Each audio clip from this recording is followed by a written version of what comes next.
सच है, विपत्ति जब आती है कायर को ही दहलाती है। सूरमा नहीं विचलित होते, क्षण एक नहीं धीरज खोते, विघ्नों को गले लगाते हैं, कांटों में ये राह बनाते हैं।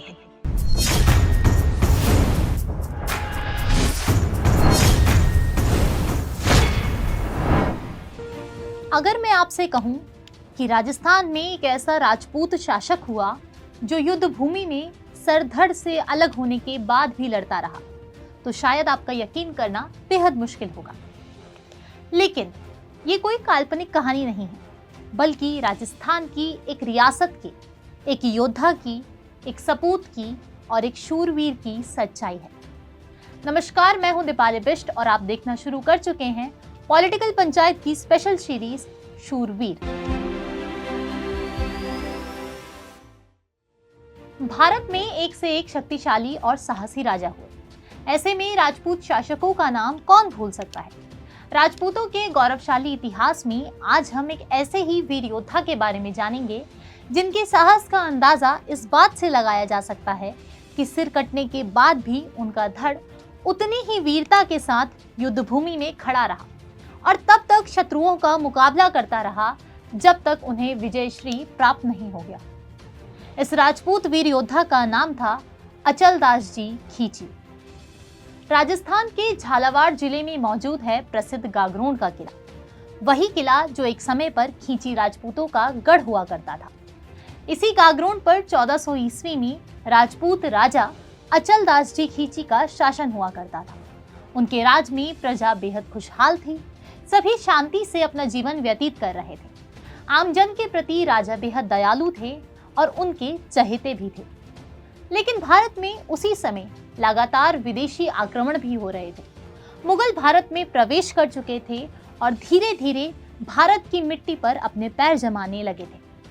उन्होंने कई शासकों को अपना बंधक बना लिया था और कई राज्यों को, रियासतों को अपने अधीन भी कर लिया था। इनमें से कुछ युद्ध से हारे थे तो कुछों ने मुगल की विशाल सेना को देखकर ही खुद ब खुद घुटने टेक लिए थे। लेकिन अचलदास जी खींची को ये बात हरगिज मंजूर नहीं थी। वह एक स्वाभिमानी और बेहद पराक्रमी राजा थे और शायद इसी स्वाभिमान की कीमत उन्हें आगे चल के चुकानी भी पड़ी। बात है 1423 ईस्वी की। 1423 ईस्वी में होशांग शाह ने खींची चौहानों के गागरोन राज्य पर आक्रमण करने की सोची।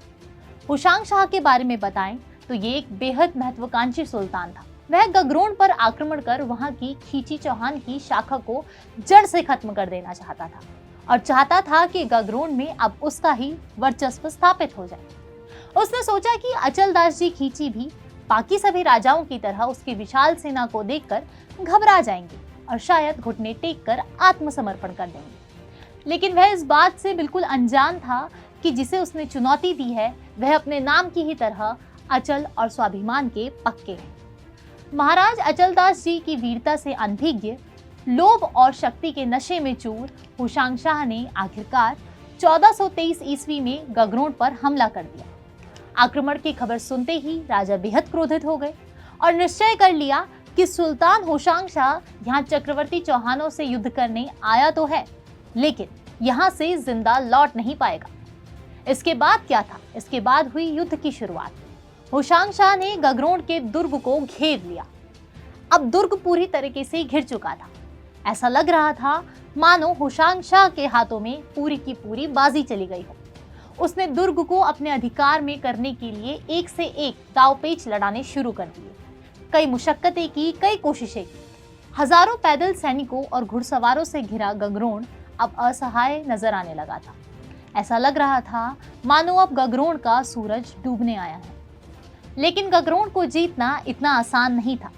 ऐसे में जब सुल्तान के सभी दांवपेच नाकाम हो गए तो उसने एक षड्यंत्र रचने की सोची और धोबी के साथ मिलकर गागरोन के जलाशय में गौमांस डलवा दिया, जिससे सारा का सारा पानी दूषित हो गया।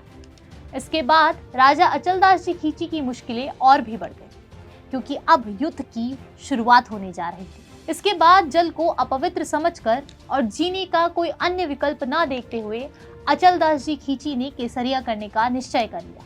केसरिया करने से पहले सभी रानियों और अन्य क्षत्राणियों ने जौहर किया इसके बाद अचलदास जी खींची ने अपने वंश की रक्षा की खातिर अपने दोनों पुत्रों यानी पाल्हाण सिंह और धीरा को बहुत दूर भेज दिया और समझा बुझाकर दुर्ग से बाहर यानी कि महाराणा मोकल के पास मेवाड़ भेज दिया। इसके बाद शुरू हुआ भीषण युद्ध।